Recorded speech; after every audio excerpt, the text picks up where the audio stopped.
मीरा रोडमधील एका सोसायटीतील फ्लॅटमध्ये राहणारे प्रमोद अनंत पाटणकर, त्यांच्या पत्नी दीप्ती आणि त्यांची 4 वर्षाची मुलगी यांचे एक सुखी कुटुंब होतं. 15 जुलै 2019ची रात्र होती. त्या रात्री त्यांच्या सुखी संसारावर दुर्दैवाचा पडदा पडणार होता. रात्रीचे 11 वाजले होते. दीप्ती आपल्या मुलीला तिच्या आजोळी सोडून एकटीच घरी परतली होती.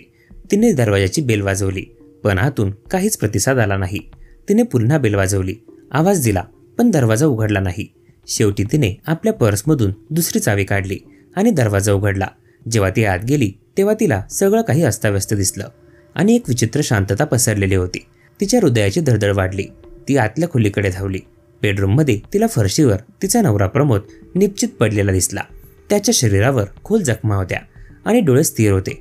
हे दृश्य पाहून दीप्तीला धक्का बसला आणि तिच्या तोंडून एक जोरदार किंकाळी फुटली. तिच्या किंकाळीने अख्खी सोसायटी जागी झाली. शेजारी धावत आले, पण त्यांनी जे पाहिलं ते पाहून सगळेच हादरले. दीप्तीला काही सुचत नव्हतं. तिने कसाबसा स्वतःला सावरलं आणि आपल्या वडिलांना, भानुदास भावेकर यांना फोन करून सगळी हकीकत सांगितली. तिचे वडील आणि कुटुंब ताबडतोब तिच्या फ्लॅटकडे रवाना झाले. त्याचवेळी त्यांनी नवघर पोलीस ठाण्याला फोन करून घटनेची माहिती दिली. नवघर पोलीस ठाण्याचे प्रभारी रामबाल सिंग आपल्या पथकासह घटनास्थळी दाखल झाले. त्यांच्यासोबत ठाण्याचे SP शिवाजी राठोड, DSP शांताराम वल्लवी आणि फॉरेन्सिक टीम देखील आली. त्यांनी घटनास्थळाचे बारकाईने निरीक्षण केलं. प्रमोदचा मृतदेह पाहिल्यावर त्याच्या गळ्यावर दाबल्याच्या खुणा स्पष्ट दिसत होत्या. घरात सामान विखुरलेले होते आणि कपाटाचे दार देखील उघडे होते. यामुळे पोलिसांना सुरुवातीला हा चोरीचा प्रकार वाटला. पोलिसांनी दीप्तीची चौकशी केली. तिने सांगितले की ती रात्री उशिरा घरी परतली होती आणि दरवाजा उघडत नसल्यामुळे दुसऱ्या चावीने तिने आत प्रवेश केला. आत गेल्यावर तिला हा प्रकार दिसला. तिच्या जबाबात पोलिसांना काही संशयास्पद वाटले नाही. पोलिसांनी प्रमोदचा मृतदेह पोस्टमॉर्टमसाठी बोरवलीच्या भगवती रुग्णालयात पाठवला आणि नवघर पोलीस ठाण्यात हत्येचा गुन्हा दाखल केला. वरिष्ठ अधिकारी निघून गेल्यानंतर प्रभारी रामबाल सिंग यांनी पुन्हा एकदा घटनास्थळाचा सखोल तपास सुरू केला आणि याचवेळी त्यांना काही असे धागेदोरे मिळाले ज्यामुळे या प्रकरणाची दिशाच बदलली. टेबलवर 2 चहाचे कप होते. त्यापैकी एकावर लिपस्टिकचा अस्पष्ट ठसा होता. पलंगाखाली एक कंडोमचे पाकिट आढळले. बेडवरील चादर पूर्णपणे गुंडाळलेली होती. या गोष्टींमुळे पोलिसांना खात्री झाली की हा केवळ चोरीचा प्रकार नाही, तर या हत्येमागे काहीतरी वेगळंच गूढ दडलेला आहे. त्यांना संशय आला की प्रमोदसोबत हत्येच्या वेळी कोणीतरी महिला होती, जिला तो आधीपासूनच ओळखत होता. प्रभारी रामबाल सिंग यांनी हत्येच्या तपासाची जबाबदारी सहाय्यक निरीक्षक साहिब पोटे यांच्याकडे सोपवली. त्यांनी सर्वप्रथम लिपस्टिकच्या ठशाची ओळख पटवण्याचे ठरवले. त्याचवेळी पोस्टमॉर्टम रिपोर्ट त्यांच्या हाती लागला आणि एक धक्कादायक सत्य समोर आलं. प्रमोदच्या चहामध्ये मोठ्या प्रमाणात झोपेच्या गोळ्या मिसळल्या गेल्या होत्या. यामुळे हे स्पष्ट झालं की त्याला बेशुद्ध करून मग त्याची हत्या करण्यात आली. आता तपास दीप्तीकडे वळला होता. तिच्या जबाबात पोलिसांना अनेक विसंगती आढळल्या. पोलिसांनी दीप्तीच्या भूतकाळाचा शोध घेण्यास सुरुवात केली. त्यांना कळाले की प्रमोदसोबत लग्न होण्यापूर्वी दीप्तीचे तिच्या नातेवाईकासोबत म्हणजेच समाधान पाषाणकर यांच्यावर प्रेम होते. त्यांच्या कुटुंबाच्या दबावामुळे तिचे प्रमोदसोबत लग्न झाले, पण ती समाधानला विसरली नाही. 2014 मध्ये समाधान मुंबईला आला आणि त्याने दीप्ती व प्रमोदच्या घरी काही दिवस वास्तव्य केले. या काळात त्यांच्यातील जुने प्रेम पुन्हा एकदा फुलले. समाधान पुण्याला परतला, पण तो वारंवार मुंबईला येऊ लागला आणि प्रत्येक वेळी तो दीप्तीच्या घरीच थांबत असे. दीप्ती आणि समाधान यांच्यातील संबंध वाढत गेले. प्रमोदला याबद्दल काहीच माहिती नव्हती. एक दिवस प्रमोदच्या हाती दीप्तीचा मोबाईल लागला आणि त्याला त्यांच्यातील संबंधाबद्दल कळाले. त्याने दीप्तीला जाब विचारला. दीप्ती घाबरली आणि तिने पुन्हा समाधानला कधीच न भेटण्याचे वचन दिले. प्रमोदने तिला माफ केले, पण दीप्तीच्या मनात प्रमोद हा तिच्या प्रेमाच्या मार्गातील अडथळा वाटू लागला होता.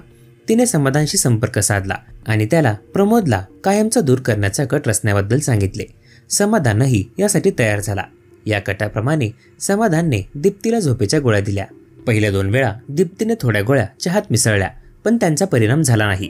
तिसऱ्या वेळी समाधानने तिला 20 गोळ्या दिल्या आणि त्या सर्व एकाच वेळी देण्यास सांगितल्या. 15 जुलैच्या रात्री प्रमोद ऑफिसमधून परतल्यावर दीप्तीने त्याच्या चहात त्या 20 झोपेच्या गोळ्या मिसळल्या. 45 मिनिटांनंतर प्रमोद गाढ झोपी गेला.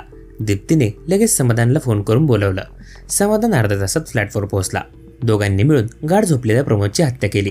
दीप्तीने त्याचे पाय धरले आणि समाधानने दोरीने त्याचा गळा आवळला. प्रमोदचा जीव गेल्यावर त्यांनी त्याचा मृतदेह खाली पाडला.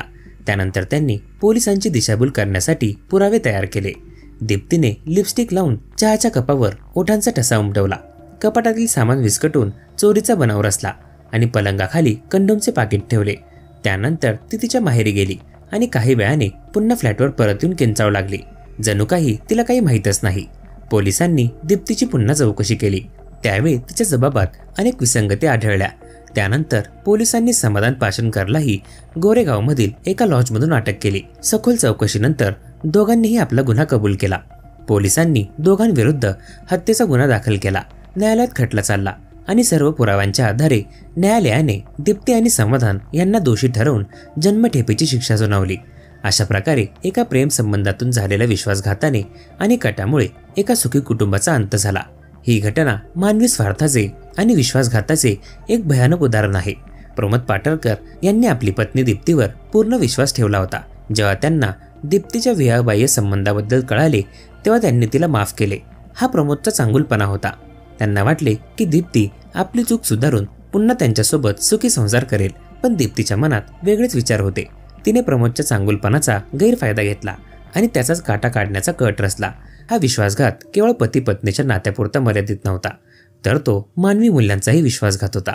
दीप्ती आणि समाधान यांच्यातील संबंध हे केवळ जुने प्रेम नव्हते, तर त्यात वासना आणि लोभही होता.